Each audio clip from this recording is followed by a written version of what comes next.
진실탐사 엔터테이너 있는 대로 다 까! 최경영의 이슈 오도독. 네, 안녕하십니까. 진실탐사 엔터테이너 최경영입니다. 최경영의 이슈 오도독 시작하겠습니다. 보이시죠? 오늘 아주 스타분들이 나오셔서 제가 설명은 약간 생략하겠습니다. 바로 옆에 검사 출신의 이현주 변호사 나오셨습니다. 안녕하십니까? 예, 안녕하세요. 예. 그리고 빨간 아재 나오셨습니다. 안녕하십니까. 안녕하세요. 빨간 아재님 성함을 잘 모르시는 분들이 있어가지고 직접 좀 말씀 좀. 박효석입니다. 예, 빨간 아재 박효석님 나오셨습니다. 그 오늘 이야기는 뭐 뻔하잖아요. 라임, 옵티머스, 그 다음에 윤석열 사태, 그 다음에 조국 사태 1주년 정리 뭐 이렇게 이야기를 하겠습니다. 그 윤석열 사태라고 해서 제가 새롭게 정의를 내려봤어요. 왜냐하면 조국 사태라고 1년 동안 이야기를 했는데 이게 윤석열 검찰총장이 지금 가족 의혹 사건이랄지 그동안에 행한 어떤 정치적 또는 뭐 본인은 뭐 검찰의 독립성을 위해서 그렇게 행동했다라고 주장을 하겠지만 그런 어떤 많은 논란들이 왜 조국 사태는 조국 사태라고 부르고 윤석열 사태는 윤석열 사태라고 안 부르고 꼭 법무부와 무슨 뭐 갈등? 예, 갈등? 그러니까 뭐, 지금 그 최경영 기자께서 오프닝하면서 윤석열 사태라고 지금 명명을 하셔서 예. 최근에 들어본 적 없는 조어다. 예. 굉장히 색다른 조어다. 윤석열 사태도 되겠고 윤석열 재난도 되겠죠. 그렇죠. 이게 뭔지는 모르겠지만 좌우지간 그 주요한 인물에다가 갖다 붙이는 거잖아요. 예. 그럼 이제까지 언론의 상황을 보자면 조국 전 장관에 관해서는 지금 재판이 진행 중에 있고 가족들에 대한 재판도 진행 중에 있는데 윤석열 같은 경우는 윤석열 검찰총장 같은 경우는 분명히 이제 장모와 처에 관한 의혹이 제기됐고 거기에 관한 수사가 들어갔기 때문에 네. 그리고 본인의 스스로의 처신에 관한 여러 가지 이야기들이 나오고 있기 때문에 윤석열 사태가 아닌가 싶습니다. 뭐라 그러겠어요 이거를? 적확한 표현인 것 같아요. 예. 그래서 앞으로는 윤석열 사태라고 부르자. 네. 예. 조국 사태면 조국 사태, 윤석열 사태면 윤석열 사태. 아주 중립적입니다. 자로 잰 듯이 중립적인. 예. 최경영의 이슈 오도독입니다. 라임 사태부터 이야기를 해볼까요? 라임 사태는 이거는 저 김봉현 씨가 여러 가지 이야기를 합니다. 처음에 무슨 뭐 강기정 이야기 나왔다가 네. 그 다음에 무슨 뭐 검사 출신 변호사 뭐 이렇게 나오는데 네. 상황 정리를 일단 해주시죠. 이걸 다 믿을 수 있는 건지도 모르겠고. 예. 일단은 그 강기정 수석 스캔들은 사실 5월, 4월부터 좀 얘기가 돌았었어. 그 뭐 찌라시 형태로. 예. 예, 그래서 지금 결국은 기소가 안 되고 그 김봉현 씨 재판 진행 중에 뭐 MBC 전 사장, MBC 이강세. 이강세 씨를 예, 통해서 광주 MBC 사장. 5천만 원을 전달했다라는 얘기가 법정 증언을 통해서 나왔고, 예. 근데 며칠 전에는 옥중 편지라는 5페이지의 그 김봉현 전 사장의 그 서한이 공개돼서 예. 어제 논란이 되고 있습니다. 그렇죠. 거기는 이제 뭐 예. 그 자기가 선임한 변호사가 주선한 자리에서 뭐 현직 검사 3명을 룸사롱에서 만나서 놀았고 그 중에 네. 한 명이 나중에 실제로 라임 사건의 검사로 왔더라. 그리고 뭐 자기가 이 사건을 무마하기 위해서 실제로는 뭐 검찰 수사관에게도 향응을 베풀고 뭐 돈을 줬고 뭐 야당 측의 정치인에게도 돈을 줬다. 뭐 이런 내용이 남아 있는 편지죠.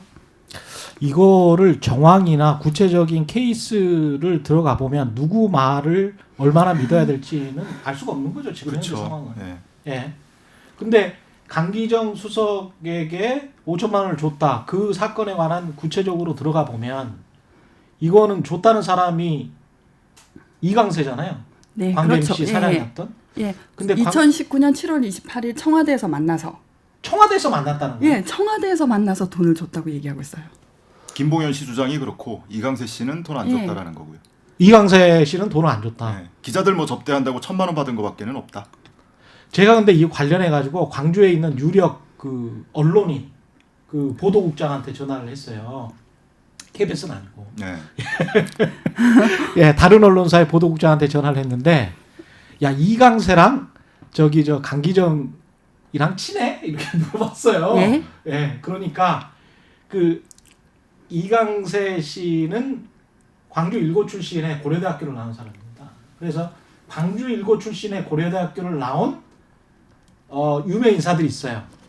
땡땡건설의 회장님이랄지 전 검찰총장님이랄지 이런 사람들이랑은 친했답니다. 예. 친했다는데 강기정 씨는 강기정 전 정무수석은 대동고등학교의 전남대학교를 나온 사람이에요. 예. 그래서 알고는 있고 밥은 한두 번 먹었겠지만 그 사람들만큼 친한 사람은 아니다. 라는 이야기를 하더라고요. 그러면서 그러면 형이 봤을 때 돈을 먹었을 것 같아? 안 먹었을 것 같아? 이렇게 물어봤죠. 그러니까 아니 아주 최측근인 사람들은 일고의 고대 출신들인데 이 사람한테 가서 접근을 해가지고 대동고의 전남대 출신한테 가서 이게 먹혔을까? 뭐 저도 예. 인상에 기해서 말씀드리면 일단은 이게 예. 일련의 과정이 검찰은 그럴만하죠. 어. 그렇지 않습니까? 검찰은 작년 9월부터 정권 흔들기를 시도해 오지 않습니까? 그 한동훈하고 이동재 간의 대화에 이렇게 하다가 한 건 걸리면 되지. 이게 네. 윤석열한테도 적용되는 거죠. 계속 한 건 건드리려고 뭐 유재수 감찰무마, 그 하명수사 서울시장, 우산시장 선거 개입 사건, 그 하명수사 그 건 계속 건드려 왔잖아요. 예. 그러니까 그 흐름으로 보면 오히려 이해가 되지 싶어요. 그리고 지금 아무리 그래도 저도 강기정 수석을 잘 모릅니다만 청와대에서 돈을 받겠어요. 그러니까 그 이강세 씨하고 강기정 씨가 만난 날은 그 날짜뿐이니까 예. 그 날짜에 어떻게 돈이 오간 것으로 한 것 같은데 글쎄요. 그러니까 과거 같으면 예. 지금은 이제 뭐 그 반박 나오고 있는 것이 청와대 검색에서 다 걸린다. 그럼 그렇죠. 어떻게 가방에다가 돈을 5천만 원을 싸들고 들어가냐 이런 거고. 그 USB만 가져가도 검색에서 다 걸려요. 네. 검색 때. 청와대 가보신 분들 청와대 가보셨어요? 가본 적 없습니다. 아니 안 가봤어요. 안 가보셨어요? 네. 이게 일반 사람은 이렇게 쓱 들어갈 수 있는 곳이 아니고 예. 그 검색대가 따로 있고 거기에다가 누구를 만나러 간다고 적어요. 근데 그 집이 꽤 커요. 거기서 한참 기다렸다가 또 다른 검색대를 통과를 하기 때문에 과거 같으면 됐죠. 박근혜 정부 시절에는 예. 그때는 뭐 외부에서 청와대 차로 누굴 태워서 검색을 그냥 무사 통과해서 그렇죠, 그렇죠. 예, 그렇게 뭐 드나들기도 하고 예. 뭐 그런 사례도 있으니까 뭐 그런 경우라면 모르는데 지금 그런 경우가 아닌 다음에는 검색대를 통과할 가능성이 별로 없다고 보여지고. 그리고 제가 뇌물공여 수뢰 사건을 주로 하다 보면 받는 사람이 편하게 돈을 줍니다. 그러니까 뭐 1,000만 원 같은 경우에는 와인을 선물하면서 그 5만 원권을 그 1,000만 원 정도는 와인 그 선물백 안에 들어가요. 그렇게 예. 이렇게 슬쩍 건네주고 만 원짜리로 5만 원 5만 원짜리로요? 예, 5만 원권으로 1,000만 원 정도는 와인 그 포장팩 있지 않습니까? 거기 안에 들어가거든요. 그래서 받는 사람이 그 자리에서 편하게 받아서 근데 강기정 수석 같은 경우에는 청와대에서 그걸 받아서 뭐 검색대에서 걸린다고 하셨지만 혹시라도 줬을 때 어떻게 이걸 들고 다닐까요? 저는 잘 생각이 안 되는데. 아니 그리고 들고 들어갔다고 해요. 근데 청와대에서 받았어요. 나올 때가 문제야. 나올 때가. 청와대에서 또 나와야 되잖아요. 강기정 수석이. 네. 나올 때도 또 스크린에 다 걸려요. 그래서 이 USB 하나를 들고 갔다가 다시 빼서 나오지를 못하거든요. 그 돈을 가지고 나오지 않고 예. 아직도 청와대에 숨겨놨을 수도 있죠. 숨겨놨어. 나무에 막 이렇게 나무 밑에. 나중에 못 찾는 거야 이제. 그럴 수도 있죠. 뭐. 예. 아니, 그러니까 뭐 검찰에서 당일 그 즈음에 행적을 확인하겠다고 GPS 분석한다는 거 아니에요? 예. 근데 GPS 분석한다고 그랬더니 강기정 전 수석이 그걸 왜 이제 하냐, 괘씸하다. 지금까지 수사를 하면서 뭐 했냐, 그거 진짜 캤어야지. 오히려 이제 내 무고함을 밝혀줄 기회라고 이제 생각을 한다는 건데. 빨리 해라 하려면. 했으면 진작해야지 왜 이제서야 하냐. 예. 어쨌든 환영한다 뭐 이런 입장을 또 밝혔죠. 이거를 김봉현 씨 말을 강기정과 관련해서는 그렇고 현직 검사랄지 변호사와 관련해서는 또 어떻게 이야기를 하는데 이거를 그러면 둘 다 믿던지 하나만 믿는 거는 이거는 공정하지 않는 거 아니냐 이런인데 반박도 있습니다. 네, 그래서 둘 다 안 믿든지 둘 다 믿든지 뭐 이렇게 무식하게 이야기를 하는데 그러니까 둘 중에 하나라도 확신을 갖고 얘기를 할 수 있으면 예. 논란이 있을 게 없죠.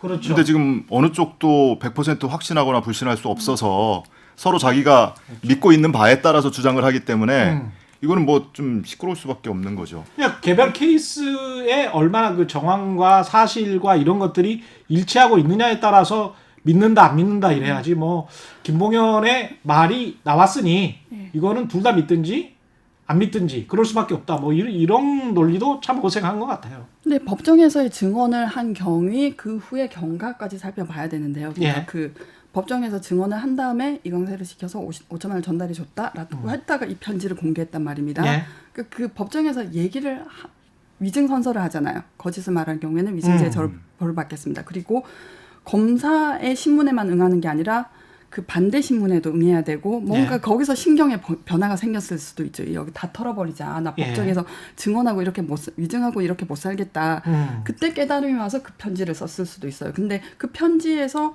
뭐 야당 정치인에게 얼마를 주고 전직 수사관에게 얼마를 주고 그 얘기를 거짓으로 지어내기는 저는 힘들다고 생각해요. 왜냐하면 본인도 뇌물공여죄, 뭐 배임 증제죄 이런 처벌을 받게 되는데 예. 그걸 감수하고 이런 얘기를 할 수 있다는 건 그게 진실이기 때문이죠. 보통은 그렇습니다. 그러니까 그 한명숙 그 한만호 사건에서 한만호는 정치자금법 그 제공하는 것도 처벌을 받는데 기소가 안 돼요. 예. 그 최근에 KBS 시사직격에서 한 뭐 서울예술종합학교 김민석 이사장이 국회의원들에게 입법 로비로 뭐 1억 원 이상을 줬다. 이 사건도 뇌물을 줬다는 사람은 기소를 안 해요. 근데 예. 그 이면에 뭐 검사실에서 어떤 거래가 있었는지 모르겠는데 너는 빼줄 테니까 우리한테 협조해달라라고 하면 거짓을 말할 수 있는 건데 예. 자기도 뇌물을 제공한 걸로 처벌을 받을 수 있는데 거짓말을 하기는 힘들죠. 이게 그리고 두 진술이 약간 좀 다른 게 김봉현, 이강세, 강기정으로 이게 5천만 원이 넘어가는 거잖아요. 그래서 네네. 5천만 원을 준 사람은 직접 준 사람은 이강세인 걸로 김봉현 주장에 김봉현의 따르면. 주장에 따르면. 네. 그러니까 김봉현은 이강세한테 떠넘기는 게 되는 거고 1,000만 원의 진술은 금품이 아니고 그 술 접대인 거죠. 예. 검사 변호사들이랑 술 먹었다. 예. 1,000만 원짜리 어떻게 먹어야 1,000만 원이 되는지 모르겠지만 좌우지간. 저는 알 것 같은데. 1,000만 원은 모르세요? 아니 근데 이게 뭐 어떻게 나중에 그건 자세히 이야기해 봅시다. 1인당 예. 1인당 한 200만 원씩 먹으려면 어떻게 먹어야 하는지 대충 예. 모르시나요? 예. 아니 근데 뭐 어떤 술집에 갔느냐에 따라서 다르니까. 룸사롱이라잖아요. 예. 청담동에. 그렇죠. 김봉현이 직접 이거는 술 접대를 한 거잖아요. 그렇죠. 그렇죠. 예. 그렇죠? 자기가 당사자라는 거 아니에요. 예. 그러니까 김봉현의 진술에 따르면 이거는 강기정 건은 간접적인 것이고 이거는 검사나 검사 출신 변호사와 관련된 거는 직접 직접적인 자신의 경우죠. 라는 거죠. 근데 3명을 특정을 했는데 이미 그 뭐 감찰 시작하자마자 특정이 바로 됐고. 예. 근데 그 중에 한 명이 뭐 수사팀 책임자로 가 있었다고 하는데 알고 보니 나머지 2명도 나중에라도 그 수사팀에 합류를 했었다는 거 아니에요? 예. 라임 수사에. 근데 이 사건이 지금 라임 같은 경우는 한 1, 2년 정도 지난 사건입니다. 예. 그렇죠? 그렇죠. 예. 그러다가 지금 본류 수사는 끝난 거예요, 예. 사실상. 예. 그러면서 그 금융 사기 사건은 끝난 거잖아요. 네. 그러면서 정치 스캔들화 된 게 최근의 일이고 예. 그다음에 옵티머스도 마찬가지로 최근에 그렇게 일이 일어나고 있는 건데 이게 지금 이상한 게 그렇게 일어나면서 그러면서 김봉현의 주장은 이거를 어떤 정치화하려고 했던 어떤 검사들의 움직임이 있었다. 예, 또는 그렇죠. 검사 출신 변호사의 움직임이 있었다. 그리고 그런 지금 남부지검장에 있던 송석현, 예. 송사면 씨. 예. 송사면. 예. 송사면이 그 윤석열에게 직보를 했다. 이런 이야기까지 이렇게 쭉쭉쭉 나오잖아요. 그리고 네. 그 직보를 한 게 그때는 제대로 보도되거나 법무부에 알려지지 않았다. 이런 거죠. 근데 그 제대로 보도되거나 알려지지 않았던 거는 또 희한하게 야당 정치인이나 검사 비위와 관련된 것이다. 네. 이제 이런 주장인 거잖아요. 네, 맞습니다. 여권 관계자에 대한 뭐 로비 또는 뭐 금품 제공 이런 것들에 대해서는 이미 봄부터 얘기가 나왔고요. 또 실명이 이미 여름에 실명이 나오기 시작했어요. 예. 근데 야권 정치인에 관해서는 전혀 언급된 바가 없고 음. 뭐 검사 관련해서는 뭐 보고된 바도 없다고 하니까 그건 뭐 언론 보도나고 인지를 해서 수사를 지시했다고 하니까 예. 어쨌든 그건 차치해 놓고 여권 관계자들이 돈을 뭐 받은 사람도 있을 수 있고 받았다는 주장 줬다는 주장만 있을 수는 있는데 금액대가 1,000만 원 단위예요. 근데 야권 관계자들은 금액대가 억대로 올라가지 않나요? 김봉현 씨 주장에 따르면 그 윤석열 사태라고 했는데 이 예. 윤 총장의 특징이 그 자기 편에 유리한 쪽은 봐주고 예. 자기가 치고 싶은 뭐 조금 마구 터는 그런 유의 그런 거 같은 거죠. 수사를 해왔기 지금 때문에. 상황 자체가 계속 그런 것 같아요. 예. 그러니까 그것을 네. 윤석열 총장이 직접 지시하거나 누구를 뭐 이렇게 손에 잡고 휘두르거나 뭐 이런 것도 있을 수 있고 일부는 누군가가 그 주변을 에워싸고 있는 누군가라는 것이 뭐 한 명이 아니고 복수겠죠. 그 세력이 윤석열 총장을 보위하기 위해서 일부는 과잉 충정을 할 수도 있고. 근데 그냥 저는 조직의 네. 분위기가 이심전심이라고 생각합니다. 그 심재철 반부패 부장을 패스했거든요. 심재철 네. 반부패 부장은 지금 나는 전혀 보고받은 적 없다라고 얘기를 하고 있어요. 그러니까 2020년 2월에 그 추미애 장관이 인사를 하면서 윤석열 수족이 다 떨어져 나가죠. 예. 그래서 지금 제가 듣기로는 대검에서 윤석열 총장이 좀 낯가림이 심하신 분이래. 우리가 생각하는 거와 달리. 그래서 자기 패거리 모아놓고 이렇게 골목 대장 놀이하는 게 취미셨는데 예. 뭐 회의도 막 그 좀 비속어도 섞어 가면서 이렇게 자유롭게 회의를 하시고 그랬는데 다 수족이 떨어져 네. 나가니까 지금 너무 외로워서 회의도 안 한다는 거예요. 예. 대면 보고가 줄고 서면 보고가 네. 늘었다. 그런 분인데 어쨌든 그 남부에서의 수사는 우리 총장의 뜻이 뭐라는 걸 모르겠어요. 그러니까 제가 말씀드리는 세력이라는 것은 네. 지금 현재 검찰 직원들 외에 예. 지금 이 사건과 관련해서 김봉현 씨 서면에 등장하고 있는 사람들이 변호사, 무슨 정치인, 뭐 검사, 수사관 뭐 다 이런데 공통점이 하나가 현직 정치인이거나 현직 변호사라도 다 검사 출신들이라는 거예요. 네. 그 정치인들도 다 검사장 출신들이고. 그렇죠. 예. 네. 예. 물론 본인들은 부인하고 있는데 그건 이제 사실관계를 좀 따져봐야 될 문제고요. 근데 생각해 보면 작년 9월 조국 그 장관 수사 이후로 청와대 말이 검찰에 먹히겠습니까? 예, 청와대하고 검찰은 완전히 척지고 있고 이거 뭔가 청탁이라도 들어오면 검찰이 이용해 먹지. 청와대에서는 청와대가 무서워서 전화도 못 하겠죠. 그쵸. 예. 근데 검찰에서 제일 먹히는 건 검찰 선조님들, 그러니까 검찰 선배님들이죠. 그 선조님들이라고 합니까? 그 거기는 검찰 공화국이 있고 자기네 그 밑배를 네. 따로 모시고 있고 자기네들 종묘 사직이잖아요. 그렇죠. 예. 예. 어차피 갈 로펌들이고. 그렇죠. 예. 그래서 뭐 끌어줄 거니까 그 선배들 믿고 또 가서 하면 또 몇 억씩 벌 수 있으니까. 그렇죠. 이게 어떤 예. 커넥션이냐면은 예전에는 뭐 수석 법무부 장관, 검찰총장 다 그 검사 출신이었잖아요. 예. 그래서 뭐 나가신 분도 꺼진 불도 다시 보자라는 말이 있어요. 그러니까 나가신 분들도 법무부 장관으로 복귀하고, 예. 뭐 정무수석으로 복귀하고, 뭐 민정수석으로도 복귀하고. 그러니까 사건 가지고 오면 변호사 시절에 사건 갖고 오면 잘해 드려야죠. 퇴임했다고 깜보지 마라. 그렇죠. 언제 법무부 장관으로 오셔서 언제 민정수석이 되어서 나의 인사를 잘 봐줄지 모르는데. 그러니까 이거 검찰에 말이 먹히는 사람은 검찰 선조님들이에요. 김봉현의 주장에도 그런 게 묻어 있는 거 아니에요? 검사 출신 변호사가 있는 것이고, 그다음에 송사면 전 남부지검장도 이 사건을 맡았다가 그렇죠. 지검장으로 검사장으로 있다가 그랬다가 나와서 이 사건을 다시 변호하는 입장에 돼 있는 거잖아요. 그러니까 주로 라임을 이제 남부지검에서 했다는 거고. 예. 어찌됐든 남부지검이 금융증권 범죄 전담 용둥포니까 많이 하고 예, 있잖아요. 관할이. 예. 근데 그 사건을 보면 라임하고 옵티머스하고 사실은 떼놓고 별개 사건일 수 있지만 수사하는 단계에서는 남부지검과 그 옵티머스를 또 수사하고 있는 지검 간에 이 뭐랄까요, 이 정보 공유라든지 뭐 이 스텝을 맞춘다든지 이런 교류가 있을 수밖에 없을 것이고, 어쨌든 증권 범죄를 전담하는 남부지검장을 하다가 퇴임하자마자 옵티머스 사건 관련 사건을 수임한다.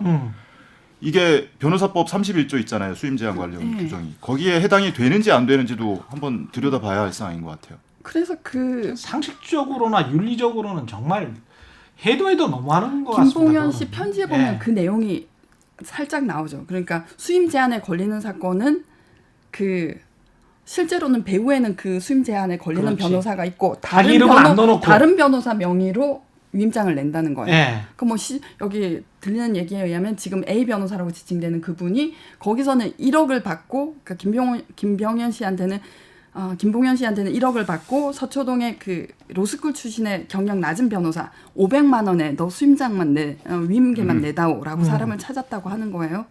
그거는 또 JTBC인가요? 이미 보도가 나왔었던 것 같고 이게 바지 사장이라는 이름은 있어도 바지 변호사라는 이름은 없는데 이게 바지 변호사인 거잖아요. 일종의. 하청이죠. 그렇죠. 하청. 예. 이름만 빌려주는 거죠. 예. 그렇죠. 예, 그리고 그런데- 자기는 뒤에서 그거는 또 돈도 세금도 안 낼 거예요. 왜냐하면 수임계에 자기 이름도 안 맞습니다. 적혀 있으니까. 예, 그렇게 해서 홍만표가 뭐 조세 포탈로 처벌받았으니까요. 그러니까요. 예. 그러니까 그래서 몇 어제 억을 받아도 국정감사장에서 아무 상관이 없는 거야. 어제 국정감사장에서 이거 수사해야 된다. 음. 변호사법 위반 혐의에 대해서 수사를 해라라고 예. 했는데 뭐 중앙지검장이나 또는 남부지검장이나 답은 안 했죠.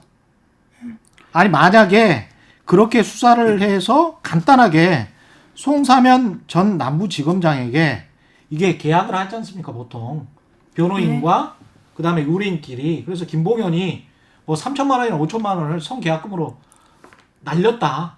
예? 송사면에게. 예. 그러면 계약을 한 거지. 그것만 찾아봐도 되는 거 아니야? 송금 기록에 나오면 예. 그럴 수 있죠. 그렇지 않아요? 예. 그리고 뭐 나중에 무슨 이런 거 압수수색 하면 되잖아. 변호사 근데 사무실 가서. 그 어. 김봉현 씨가 그 옥중 편지에서 그 페이지에 그 A 변호사로 지칭되는 그 변호사한테 수표로 1억을 줬다고 그게 문제되는 걸 아니까 수표로 줬다고 얘기하고 있죠. 수표로 1억. 수표도 추적할 수 있잖아요. 그러니까요. 수표로 그러니까 현금이나 수표로 줬을 가능성이 높을 것 같아요. 그렇죠. 근데 이런 것들도 쉽게 어떻게 보면 압수수색이나 무슨 뭐 다 할 수 있을 것 같은데. 근데 네. 뭐 계좌 추적이나. 야당 정치는 봐주고 여당은 그러니까 뭐 한 번도 언론에 거론된 적도 없고 근데 네. 여당 정치인들 뭐 강기정 씨는 언론에 슬슬 흘리고 근데 사실 이게 검찰이 처음 하는 일이 아니잖아요. 이때까지 쭉 그래왔었던. 그렇죠. 근데 이제 계속 반복적으로 최근에 그런 일이 많으니까 이제 사람들이 눈치채기 시작한 거죠. 예. 근데 그 예를 들면은 2009년에 정교조 교사들이 민노당에 뭐 한 달에 5,000원, 10,000원씩 후원한 것들은 모두 싸그리 200명 명을 기소를 했어요. 정치자금법 위반으로. 근데 한 달에 5천 원, 10,000원. 예, 한 것도. 나경원 씨가 그 학교 법인 이사장의 따님이시잖아요. 그 예. 교사들한테 정치자금을 후원을 받았는데 예. 그걸 누가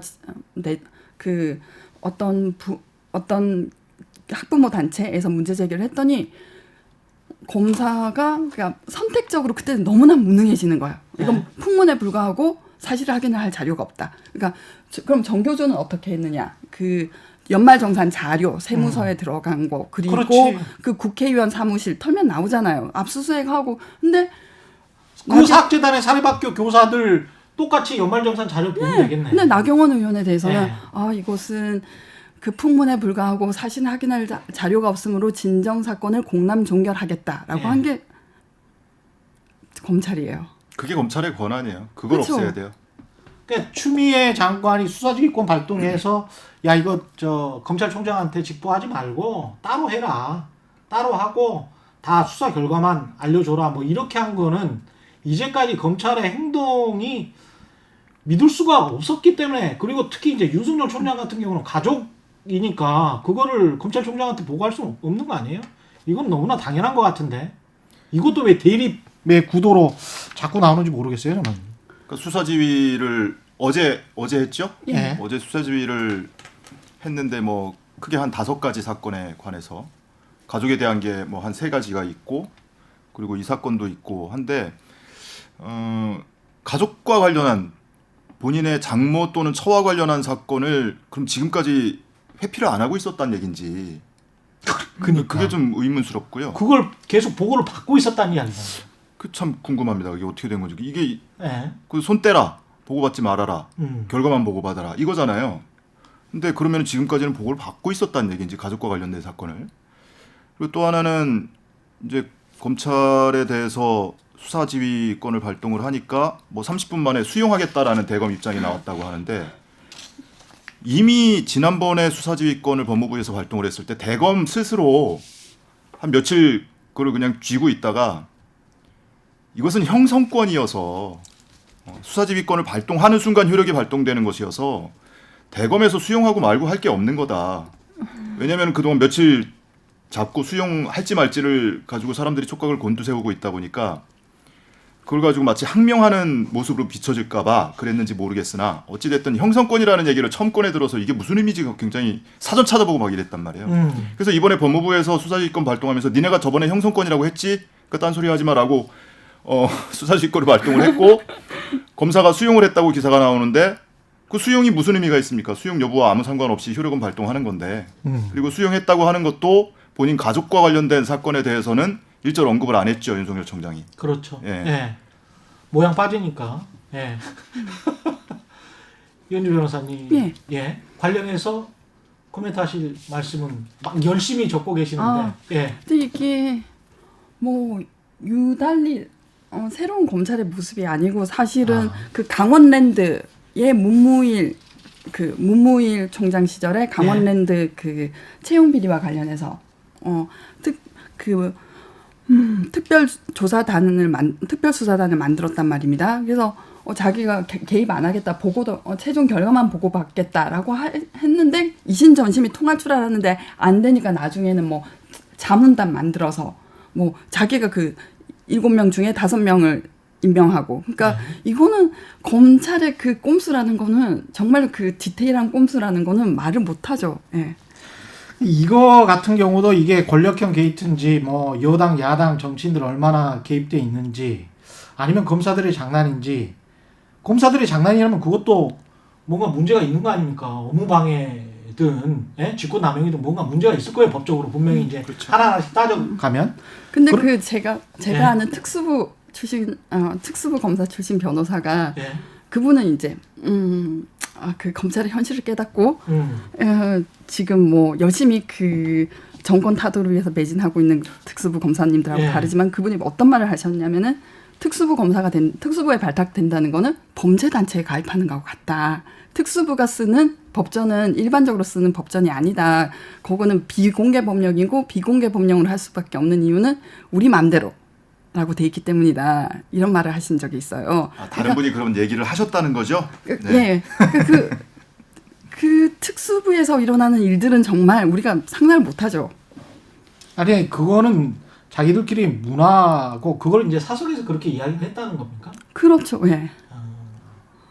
정신 나간 사람이네. 예를 들면은 아까 전에 그 정교조 교사들은 한 달에 5,000원, 10,000원 낸 걸로 정치자금법 위반으로 모두 기소하고 나경원이 받은 것에 대해서는 흥신학원에서 받은 거에 대해서는 사실 확인을 할 자료가 없으므로 공람도 종결하겠다라고 하고 한만호 그 한신 건영 사장이 한명숙 총리에게 9억 원을 줬다고 하는데 이것도 주고받은 쪽 양쪽이 모두 기소되는 처벌받는 범죄인데 한명숙 총리만 기소하고 한만호는 기소를 안 했어요. 9억 원을 줬다는데. 그러니까 지금 이런 게 특수부니까요. 지금 이제 뭐 여권 관계자, 야권 관계자의 혐의 또는 의혹이 있는데 수사하거나 그것을 다루는 데 있어서 극명하게 차이가 나고 있잖아요. 그렇죠. 한쪽은 없는 것까지 만들어가는 수사, 그게 특수부의 뭐 능력인지는 모르겠으나 또 반대 한쪽은 있는 것도 없는 척 감추고 덮고 모르쇠하고. 그러니까 전자의 경우에도 문제지만 사실 후자의 경우가 더 큰 문제다. 그것을 가지고 이 과거 특수부 내력을 가진 검사들이 그렇죠. 장난을 치기 십상이다. 그러니까 검찰이 수사를 안 하면 수사를 안 해서 처벌을 안 받기 때문에 깨끗하고 문제가 없는 거고 검사가 이디지시 하면 뭐 악랄한 범죄인이 되는 거고 그런 수사권을 거잖아요. 독점하고 있고 기소하지 않는다고 해서 누구로부터 견제받지 않고. 아니 저는 그 가장 좀 충격적이었던 게 그 김봉현 그 말이 사실인지 아닌지 모르겠지만 그 말을 검사 출신의 변호사가 했다면 내가 대통령도 뛰어내리게 한 사람이다라는 말을 했다면 정말 오만한 인간들인 것 같아요. 그건 하고도 남죠. 정말 오만한 인간들인 것 같아요. 그러니까 예. 이때까지 검찰은 그러니까 모든 게 간성이 있듯이 권력도 간성이 있고 권력의 파트너였잖아요. 예. 그러니까 뭐 선비는 자기를 알아주는 자를 위해서 목숨을 바친다라고 하는 것처럼 자기를 알아주고 국정의 파트너로 인정해주고 선비가 아니고 거의 사무라이 예, 아니에요? 지분을 주는 그러니까 이때까 그 검찰청법에 그 검사의 보직과 임명은 뭐 법무부 장관의 제청으로 대통령이 한다고 돼 있지만 사실은 검찰총장이 자기 사람 다 쓸 수 있게 해줬잖아요. 그러니까 예. 뭐 이런 인사에서의 지분도 있고 검찰 안에서 뭐 선후배끼리 봐주고 이거 다 묵과하면서 정권의 파트너로 인정받던 게 검찰인데 예. 이 이른바 민주정권 검찰은 바뀌어야 된다. 나는 검찰을 독립시켜주겠다. 불편하고 싫은 거예요 오히려. 검찰 그러니까- 독립이. 예. 오히려 불편하고 싫은 거죠. 자기는 정권의 파트너로서 당당히 자기 지분을 찾고 대가를 받는 게 좋지. 그리고 뭐 우리 다시 그 옛날 모습으로 회귀해서 10년을 그렇게 살았던 거잖아요. 예. 그러고서 이 윤석열 사태, 윤석열 재난의 윤석열 씨는 게다가 전직 대통령 2명을 집어넣고 삼성 이재용도 집어넣고 간이 커지겠습니까? 안 커지겠습니까? 이 정권도 내가 엎을 수 있다라고 되겠죠. 내가 과거하고- 대통령을 할 수도 있는 건 아닐까. 뭐 이런 상상도 할 수도 있을 것 같아요. 예. 많이 다른 것이 과거에는 숙주와 기생의 관계였다면 지금은 숙주가 이걸 떼버리려고 하는 거잖아요. 그렇죠. 예. 뭐 더 독립시키려고 하는 거죠. 정치적으로 간섭을 안 하고 할 테니 너희가 중립적으로 독립적으로 권한을 행사해. 대신에 과도하게 누렸던 권한은 앞으로는 없을 거야라고 했더니 스스로 권한을 가지려고 하는 거잖아요. 그래서 예전에는 정치 검찰이라는 말이 많이 쓰였는데 요즘에는 검찰 정치라고 하는 거 아닙니까? 그렇죠. 검찰 스스로가 예. 정치 세력화됐다. 자신의 권한을 갖기 위해서. 그러니까 정치 권력에 빌붙어서 거기서 떡국을 나눠 먹던 시절은 이제 지났고 예. 스스로 권력화되기 위한 과정이다. 음. 그렇게 보는 게 좀 온당할 것 같아요. 아니 그러니까 국민들 인식에 검사들이 진짜 좀 착각하고 있는 게 본인들 자꾸 한자 쓰면서 무슨 선비인 양 하는데 선비라고 생각하는 사람들 없어요. 국민들 대부분은 사무라이 또는 조양은 같은 행동파 칼잡이 가서 푹 찌르는 사람 이렇게 생각을 해요. 제가 검찰에 몸담고 있는 검사라면요. 예. 검사 생활을 해보셨지만 정말 화날 것 같아요. 지금의 상황이. 아니 화나지. 왜? 예. 예. 난 정말 열심히 일하고 있는데 그렇죠. 예? 검사의 사명을 지키기 위해서 열심히 일하고 있는데 이런 검사들이 일부겠습니까? 대다수일 거라고 생각을 해요. 근데 저 일부 정치 검찰 때문에 그렇죠. 나까지 우리 조직이 전체가 이렇게 매도당하고 너무너무 화날 거예요. 욕먹고 있는 예. 상황이 정말 열심히 일하는 검사라면 정말 화날 것 아니요, 같아요. 제가 근데 알기로는 그렇지 우리 이 않아요. 변호사님 아 그래요? 표정은 그렇잖아요. 거기는 이제 대다수가 그럴 거야 이런 예. 표정인데. 그 매트리스라는 영화에서 그 네. 네오한테 모피어스가 빨간 약은 이거 그 냉혹한 현실의 사막에 던져지는 그러니까 현실을 자각해서 끝까지 가게 되는 얘기고 파란 약은 이 그 가상 현실에 취해서 그냥 네가 행복하게 살 수 있다. 어느 걸 먹겠느냐라고 할 때 네오는 빨간 약을 택하잖아요. 아. 저는 검사들은 다 한 90%는 파란 약을 먹는다고 봐요. 그래서 그 살아있는 권력을 수사하시는 훌륭한 총장님이지. 그 우리 검찰 조직을 뭐 나락에 떨어뜨렸다라고 하는 냉정하게 보는 검사는 오히려 드물어. 아 그래요? 그러니까 아무 소리 안 하고 있는 검사들은 화가 날 것 같은데 네. 오히려 아무 소리 안 하고 있는 검사들이 침묵하면서 동의하고 소극적으로 동참하고 있는 것이다. 그 조직에서 있으면 자기 심리적 안정이 중요하죠. 이게 검찰 조직이 잘못됐는데 자기는 아무것도 안 하고 있다고 생각하면 그 양심에 부대끼고 힘들다고요. 그러면은 사람이 자기가 편한 쪽으로 살아가게 돼 있죠. 예. 우리 검찰 조직은 훌륭하고 살아있는 권력을 상대로 열심히 싸우고 있고 국민들은 아무것도 모르고 이게 검사들의 일반적인 인식이에요. 저보다 오히려 더 네거티브하다. 검찰 개혁 뭐 어쩌고 하는 뭐 일반 시민들은 아무것도 몰라서 하는 소리고 옆에서 보셨으니까 뭐 또 더 그 속성을 더 잘 알 수 있겠죠. 제가 그 기자 집단 보도국을 보면서 이게 자체 정화가 가능할까 가끔 느끼는 생각인데 예. 그런 것과 비슷할 수도 있죠. 예.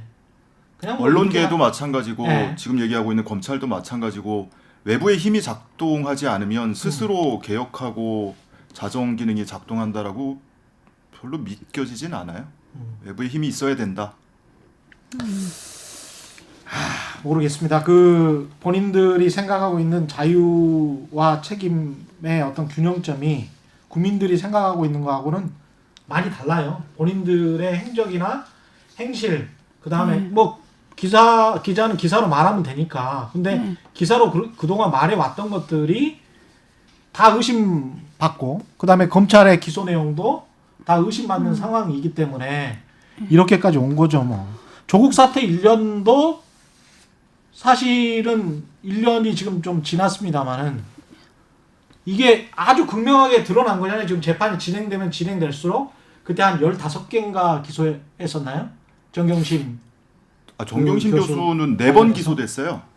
아니 기소 내용이 그러니까. 기소 건수가 네. 기소 공소 건수가. 사실이. 그러니까 예. 표창장을 9월 6일에 기소를 하고 표창장 공소장이 2장입니다. 예. 12월에 한 번 더 기소했어요. 예. 공소 내용 바꿔서. 그렇죠. 그리고, 그 청문회 직전 날에 한 번 기소하고 예. 그 뒤에 그리고 14개 혐의로 11월에 또 기소한 게 있었고요. 그렇죠, 그렇죠. 예. 이것만 기억들 하시는데 12월 31일에 조국 전 장관 기소하면서 거기에 같이 기소돼 있는 혐의가 또 한 5가지가 있습니다. 아 그렇구나. 그렇게 예. 따지면 한 20개? 예. 한 20개 됩니까? 혐의가요? 예. 그 중에서 뭐 어떻게 돼가고 있습니까? 어떤 거는 유죄가 나올 것 같고 어떤 거는 무죄가 나올 것 같고 어떤 재판을 쭉 보셨으니까 예. 어떤 감이 있을 거 아니에요? 재판부 리스크를 많이들 걱정하세요. 예. 많이들 걱정하시고 그것은 뭐 판결문 받아보기 전까지는 알 수 없는 거니까 예. 더 얘기하기는 좀 어렵고 어쨌든 표창장 상징적인 사건, 표창장 위조 혐의 예. 그리고 다른 입시 비리와 그리고 사모펀드 그리고 증거 조작 관련 혐의 이렇게 크게 나눌 수가 있는데 지금 쟁점이 되고 있는 것은 재판 말미로 가면 갈수록 사실 표창장이 굉장히 크게 쟁점이 되고 있고요. 그렇죠. 예. 특히나 지난주에 검찰이 서중 조사를 하면서 표창장 위조 시연이라고 하면서 뭔가를 보여줬거든요. 그 기사 많이 보셨을 겁니다. 예, 그 결과를 두고 아직도 굉장히 많은 제야의 분석 작업이 이루어지고 있고요. 예, 검찰이 뭐 30초면 가능하다라고서 수요를 했는데 그 안에 굉장히 많은 꼼수가 숨어져 있었고요. 노트북을 가지고 시연하는 모습을 신용을 했는데 노트북 키보드에서 컨트롤 키를 빼버렸으면 어떻게 됐을까 싶어요. 무슨 얘기냐면 예. 검찰이 시연을 하면서 단축키를 굉장히 많이 사용을 했어요. 컨트롤 V, 컨트롤 C뿐만이 아니고 컨트롤 Z, 컨트롤 X까지도 굉장히 많이 사용한 흔적이 보입니다. 그런 정황이 보여요. 예. 근데 그래서- 그 단시간 안에 위조해낼 수 있다는 게 왜 그렇게 중요한 거죠? 예. 검찰이 제시하고 있는 타임라인이 있어요. 아들 상장을 스캔해서 완성본을 만들기까지 38분이 걸렸다고 했고요. 예. 특히나 아들 상장 스캔본의 하단에서 직인 부분을 오려낸 뒤로부터 완성본을 만들기까지 12분 만에 만든다고 했어요. 맞아요. 예. 그럼 이 12분 만에 음. 상장 양식 파일을 열어서 그 서식 셀을 다 편집을 하고요. 예. 그리고 이미지 지우는 작업도 해야 되고 예. 셀을 편집하기 위해서는 기존에 만들어져 있는 양식으로 프린트를 해보니까 이것이 상단 로고와 일련 번호가 겹치네. 그것을 확인하고 나서 다시 편집을 해야 할 필요성을 느끼고 이런 과정들을 다 거쳐서 12분 만에 완성한다는 거거든요. 그리고 특히 검찰의 시연 중에 말도 안 되는 것이 그동안 완성본, 출력본은 PDF라고 했습니다. 예. 근데 이번에 시연을 하면서 PDF 파일 변환 작업이 아예 없었고 한글 상태에서 출력을 했어요. 근데 그럴 만한 이유가 있습니다. 그런데 그나마도 뭔가를 감추기 위해서 한글 파일 상태에서 출력을 했는데 그 출력본마저도 실제 표창장과 다릅니다. 출력본마저도 예. 그렇게라도 억지로 만들었는데 검찰이 야 이렇게 쉽게 위조를 해서 만들 수 있다. 근데 그 출력본이 기소 내용의 그 완성본이랑은 다릅니다. 어. 품질이 완전히 달라요. 예를 들면 상장 본문의 폰트와 예. 붙여 넣었다는 직인 부분의 폰트가 어느 쪽이 선명하고 굵으냐 이런 것들을 비교해 보면 기존의 상장과는 완전히 반대되는 결과가 나와 있고요. 그거는 한글 상태에서 출력을 했기 때문이고 한글 상태로 출력을 할 수밖에 없었던 이유는 또 따로 있고요. 한글 상태로 출력을 할 수밖에 없는 이유가 뭡니까? PDF 파일이 있어요. 예. 증거에. 예. 근데 그 PDF 상태로 출력을 하면 표창장이 안 만들어집니다. 왜? 일련 번호와 로고가 겹쳐요. 그렇겠죠. 예. 다시 말하면 검찰이 확보하고 있는 증거물에는 최종본이 없는 겁니다. 여전히 앞에 그 최종본이 있냐 없냐 그 이야기로 다시 돌아가네. 이 얘기는 최종본뿐만이 아니고 중간중간 이 파일이 있어야 할 것 같은데 없는 파일들이 있어요. 그 얘기는 무슨 얘기냐면 이 컴퓨터에서 이 파일들이 다 만들어진 것이 아니고 예. 제3의 컴퓨터에서 제3의 프로그램으로 제3의 인물이 만든 파일 중에 일부가 어느 순간 이 컴퓨터로 옮겨왔을 것이다. 예. 그렇게 추정이 가능한 거고 실제로 이 사건 초기부터 정경심 교수 측에서 일관되게 주장해온 것이 2014년 4월에 이 PC를 포맷하고 백업하고 하는 과정에서 어디선가 이 파일이 옮겨온 것 같다라고 주장을 하고 있거든요. 나는 그 그거하고는 파일을 만든 적이 없다. 없다. 아, 이렇게 대립하고 있는 거군요. 네. 예. 그래서 다음 주에 이제 변호인 측의 서정조사 시간에 변호인이 마찬가지로 또 시연을 할 겁니다. 검찰의 공소장에 적시되어 있는 방법으로도 해볼 것이고 엊그제 검찰이 시연 과정에서 한 방식으로도 해볼 것이고 그렇게 하면 안 만들어진다라는 것을 입증을 하지 않을까 싶어요. 근데 이때까지 검찰의 조작에 의심되는 사건을 이렇게 다 공판에서 다루다 보면 굉장히 이렇게 톱니바퀴가 안 맞는 부분이 많이 생기는 거예요. 네. 예. 그렇죠. 그 한명숙 그 가경욱 사건에서도 그 뭐 총리 공간에서 5만 달러를 줬다, 의자를 뭐 체포해야 된다 이런 예. 유명한 사건에서도 아니 가보니까 총리 공간의 식당 검사가 미처 안 가본 거죠. 총리 공간의 그 식당이라는 것이 일반 가정의 식당하고는 다른 거예요. 뭐 호텔 직원들이 뭐 몇 명이 와서 서빙을 하고 뭐 경호원들이 바깥에도 뭐 큰 창이 나 있고 바깥에도 경호원, 안에도 경호원, 뭐 수행 비서, 그러니까 이런 게 이제 뽀록이 나기 시작하는 거죠. 그 전문용어 나왔습니다. 뽀록. 한명숙 한만호 사건에서도 미리 이제 뭐 전화 연락을 하고 뭐 금품을 뭐 수수할 장소를 정했다. 뭐 그 2007년 7월, 8월에 걸쳐서 받았다. 3번에 걸쳐서 받았다는 건데 전화번호 한명숙 총리의 전화번호가 한만호 씨 핸드폰에 입력된 일자가 그 후고. 그러니까 뭔가를 이렇게 시나리오대로 만들긴 했는데 구멍이 숭숭 뚫려 있는 그렇죠. 거예요. 디테일에서. 나중에 그게 이제 나중에 드러나는 거죠. 공판에서 네. 막 드러나는 거죠. 이 조국 전 장관 본인에 대한 기소 내용은 뭐가 있었죠? 그 중에서 뭐 유재수 감찰 무마도 있었던 것 같고. 조국 전 장관은 2번 기소됐는데요. 예. 작년 연말 말일에 12개 혐의, 뭐 11개라고 볼 수도 있고 12개라고도 볼 수 있는데 이 혐의가 있고 올 1월에 이제 직권남용 유재수 감찰 무마 혐의 추가 기소됐던 거죠. 동부지검에서 수사해서. 그렇죠. 예. 근데 이제 본류에 해당하는 이제 작년 12월 31일에 기소했던 사건들은 정경심 교수와 마찬가지로 입시 비리 관련된 혐의가 있어요. 대부분 아들에 관련된 겁니다. 예. 지금 다뤄지고 있는 정경심 교수 사건은 딸에 관한 거고 예. 조국 전 장관 사건에서는 대부분 아들에 관한 것이고요. 음. 그리고 사모펀드라고 분류를 할 수가 없는 것이 사모펀드 사건이 없어요. 조국 전 장관 사건에는 없습니다. 예. 그래서 도대체 조국 펀드는 어디 갔는지 모르겠는데 사모펀드와 관련된 혐의가 없고 다만 이제 주식을 차명으로 소유를 했다. 그것을 재산신고 누락했다. 그러니까 그거죠. 공직자윤리법 예. 위반한 거다. 뭐 예. 이런 혐의가 몇 개 있는 거고요. 그렇죠. 예. 예. 그리고 부산대 노한준 교수한테 딸이 장학금 받은 걸 가지고 세 차례 받은 건 200만 원씩 3번 받은 거 600만 원 뇌물이다. 또는 부정청탁금지법 위반이다. 이런 혐의가 있고요. 그리고 이제 증거 조작, 증거 인멸, 위조 교사 혐의 이런 게 있습니다. 지금 재판이 이루어지고 있는 것은 예. 이거는 다 뒤로 빼놓고 이건 다 뒤로 빼놓은 거죠. 동부지검에서 수사했던 직권남용 혐의 그거만 지금 하고 있는 겁니다. 누구한테 200만 원을 받았었다고요? 도한교 원장한테? 노한중 교수한테 장학금 받은 것을. 장학금 받은 거? 재학 중에 6번 장학금을 받아요. 예. 근데 200만 원씩. 근데 앞에 3번은 기소가 안 됐고 뒤에 3번은 기소가 됐는데 예. 왜? 요 사이에 민정수석이 임명됐거든요.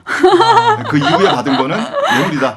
그 위에 받은 게 뇌물이어서 뭘 조국 민정수석이 노한중을 위해서 뭔가를 해줬습니까? 그러면? 해줬다라고 추정을 검찰이 하는 거죠. 대가가 있어야 돼요. 대가가 뭐죠? 그 병원장으로. 그러니까 뭐 인사 관련한 뭐 예. 편의를 봐줬을 것이다. 뭐 이런 건데. 그게 양산병원에서 뭐 부산병원으로 옮긴 거 뭐 그거 말하는 건가요? 그런 것 같습니다. 그 양산병원이 더 크다며요, 병원이. 모르겠어요. 아유, 200만 원을 딸에게 장학금을 줬다고 뇌물.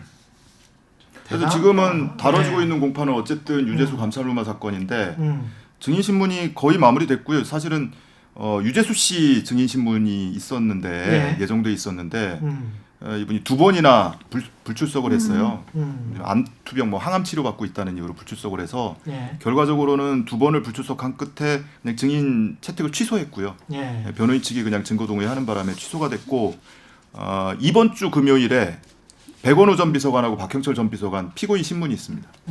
그리고 10월 3일인가요? 10월 3일에 조국 전 장관 신문이 또 있어요. 그러면은 이 직권남용 사건은 1차적으로 이제 마무리가 되고 그리고 이제 본류에 해당하는 사건으로 넘어가게 될 겁니다. 그러니까 본 게임은 아직 시작도 안 한 거예요. 조국 전 장관. 그러네요. 예. 예. 1년이 지났지만 아직 시작도 안 한 겁니다. 야, 근데 이런 거는 기소로 써놓고도 딸에게 장학금을 준 거를 뇌물로 이게 이런 사건이 있었나 싶습니다. 이거는 검찰이 그 기소장을 써놓고도 이거는 좀 부끄러웠을 것 같은데. 예를 나중에 이거 공판에서 뭐라고 하려나? 이제 어떻게 증명하려고 하지 이걸?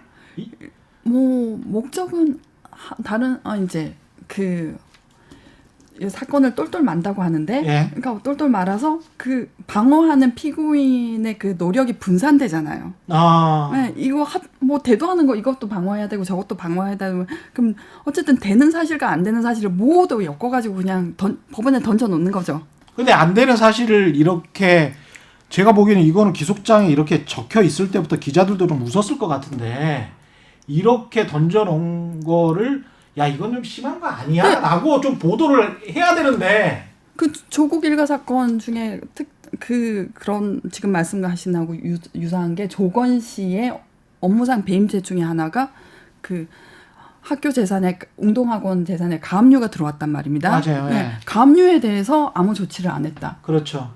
그것도 뭐 그것도 사람들이 다 웃었다며요. 예. 변호사들이 이게 무슨 가압류는 당연히 어떻게 아무 조치를 사전에 할 수가 없는 건데 그렇죠. 어떻게 하란 말이야. 뭐 일행성이라고 해서 예. 어느 날 툭 법원에서 날라오는 거니까 아무것도 할 수 없고 그 이후에도 그러면 이 가압류를 취소시키 해제하기 위해서 뭘 해야 되냐면 그런 거라고도 볼 수 없어요. 왜냐하면은 학교에 손해가 없으니까 이미 이전에 자산관리공사 캠코에서 가압류가 들어와 있었고 이거 예. 추가의 가압류가 있다고 해서 그 뭐 학교 법인에 더 이상의 재산상의 손해가 있는 것도 아니거든요. 예. 그 배임죄의 요건이 그 피해자의 재산상 손해인데 재산상의 손해가 없어요. 그렇죠. 가압류 있던 재산에 다시 한번 가압류가 있다고 해서 학교의 재산에 뭐 손해가 생깁니까? 그런 거 아니잖아요. 그러니까 법리적으로 전혀 제가 안 되는 걸 그냥 법원에 던져 놓는 거죠.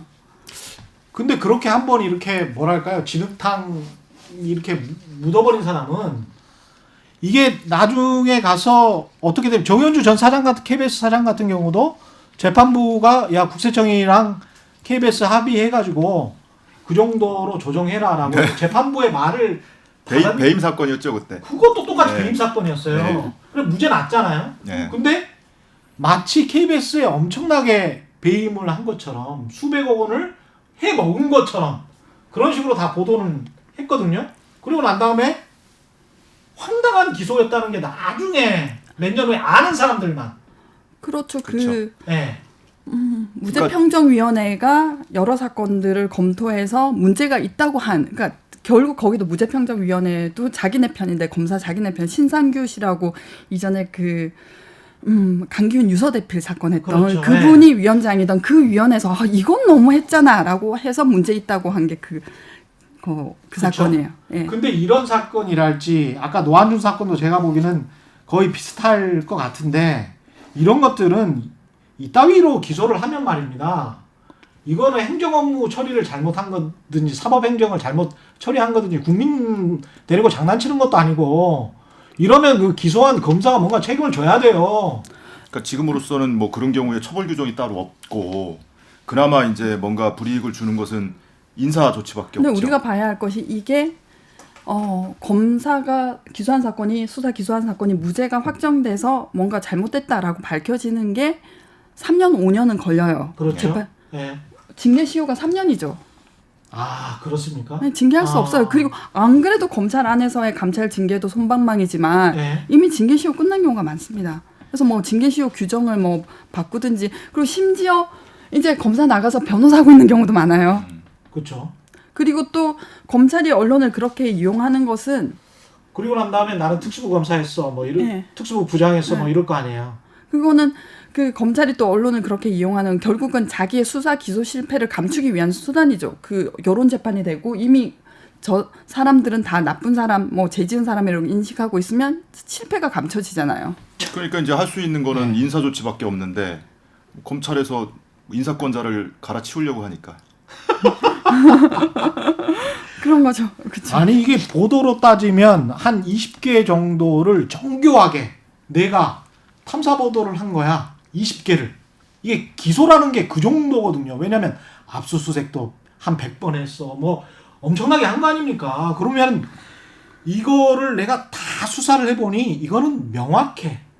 이건 범죄인 것 같아. 그래서 나는 법적으로 이거를 기소를 해야 되겠어라고 한 거예요. 그러면 그냥 일반적인 인터넷 기사도 아니고 보도로 비유를 하자면 탐사 보도를 수개월 동안 해서 모든 권능을 가지고 나는 이거는 팩트가 맞다라고 제시를 한 겁니다. 근데 그 중에서 이미 기소 이유서에 이렇게 엉터리 같은 게 나와 있는데 책임도 안 져. 그러니까 이제 엉터리인지 만지는 결국에는 판결로 판단을 받을 수밖에 없는데 지금 사실은 예선전 2차례 치렀단 말이에요. 네. 조범동 씨 1심 선고 나왔고 말씀하신 동생 조국 전 장관 동생 1심 선고 나왔잖아요. 검찰이 2연패를 당했습니다.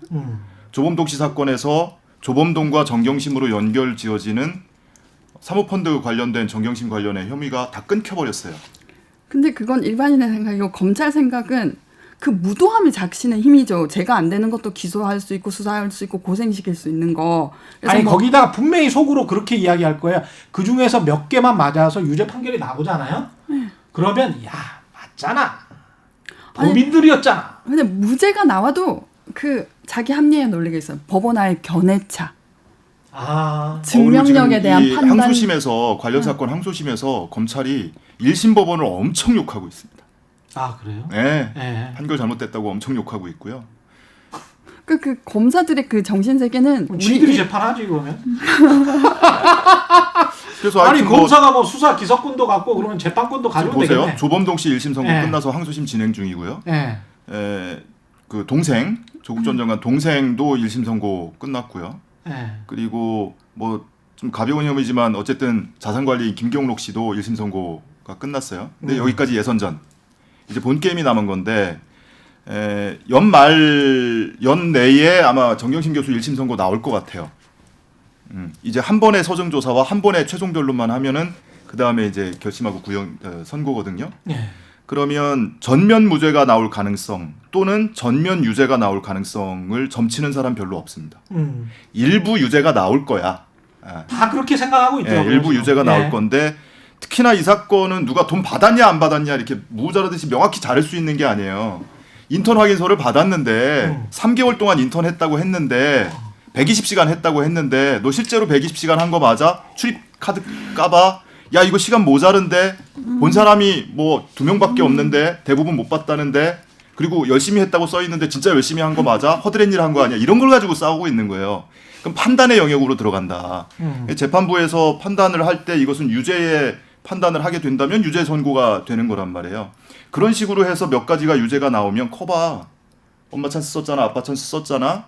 그리고 뭐 금융비리 있었잖아. 이런 식으로 이제 반응하는 사람들도 있을 거고 일부는 일부 유죄가 나왔음에도 불구하고 저것은 판단의 영역이고 또는 재판부가 뭐 누구나 그렇죠. 재판 판결이 마음에 안 들면 오해한 것 같다. 뭐 이렇게 해석을 하기도 하는데 이쪽 역시도 재판부가 좀 오해했을 수도 있고 해서 설사 일부 유죄가 나오더라도 뭐 지금 현재 이 조국 전 장관을 지지하고 있는 분들이 지지를 철회하거나 실망하거나 이럴 것 같지는 않아요. 저는 참 검사들이나 기자들이나 이번에 채널A 이동재 기자도 뭐 수천 건의 기사 때문에 고통을 받고 있으니까 고속 좀 해달라고 그랬잖아요. 이런 게 본인들이 그 펜으로 또는 기소로 어떤 특정인들을 악마시켜 놓고 본인들의 일부 비판이 가니까 우리를 악마시키지 마. 우리는 그래도 열심히 본분에 충실한 사람들도 많아.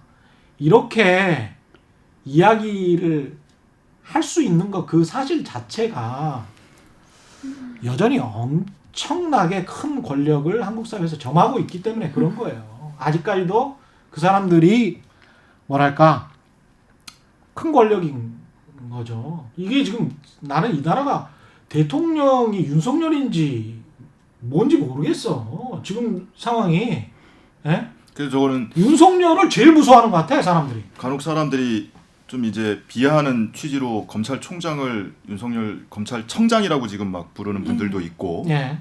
근데 저는 검찰청장이라는 말보다 더 어울리는 표현이 검찰총재. 예전에 정당에 총재가 있었잖아요. 예. 검찰당의 총재가 아닌가. 예. 검찰 정치를 하고 있는 예. 정치 세력화돼 있지 않나 그런 생각이 좀 하게 돼요. 그 변호사님은 이쭉 조국 전 장관 그 재판 일가의 재판이죠. 이 쭉 보면서 사건의 시작부터 끝까지 좀 정리를 해보시죠. 어떻게 되셨는지. 예. 이건 그냥 검찰의 가장 최악의 모습을 보여준 거죠. 입맛에 따라 수사할 거리를 고르고 거기에 얼마간의 수사력을 투입할 것인지를 선택할 수 있고 이 무한 재량에 따라서 그러니까 검찰의 재물이 되지 않으면 깨끗하고 청렴한 사람으로 남아 있을 수 있고 검찰에 걸리기만 하면 세상 말종이 되는 거죠. 그럼 뭐 예전에 그런 말 있잖아요. 칼은 휘두를 때보다 칼집에 있을 때 더 위협적이다. 그렇죠. 예. 그러니까 누군가를 향해서 휘두를 때보다 그 못지않게 큰 권력은 휘두르는 척하면서 휘두르지 않는 것. 그게 기소유예 또는 불기소 처분, 기소 독점권을 갖고 있고 기소 편의주의를 갖고 있어서 누군가 죄가 있는 것이 발견이 되더라도 그 사람을 기소하지 않았을 경우에 처벌받지 않잖아요.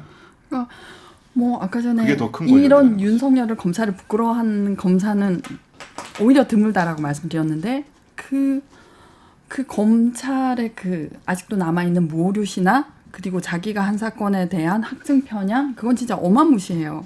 그러니까 그 뭐 왜 우리 진범이 잡혔는데 진범을 놔주고 뭐 기존에 그 뭐 억울하게 잡혀 있는데 그 사람을 구제하지 않은 검사들 얘기를 하잖아요. 그럼 그 검사들한테 물어보면은 그 진범 놔준 진범이 아니어서 놔줬다고 하지. 예. 그러니까 그 자기가 한 일에 대해서는 계속 합리화하고 정당화하는 방향으로 나가버리는 게 사람이잖아요. 저는 참 이게 무서운 게 사실은 저도 이게 법무부 장관 2명 조국 추미애 장관도 거의 똑같은 방식으로 죽이려고 했던 거잖아요. 만약에 검찰이 공수처나 이런 게 제대로 설치가 되지 않고 견제를 받지 않는 상태에서 그대로 한 1, 2년 지났다가 대통령 선거를 했는데 지금 현재 그 검찰 편으로 보이는 야당이 집권을 해요.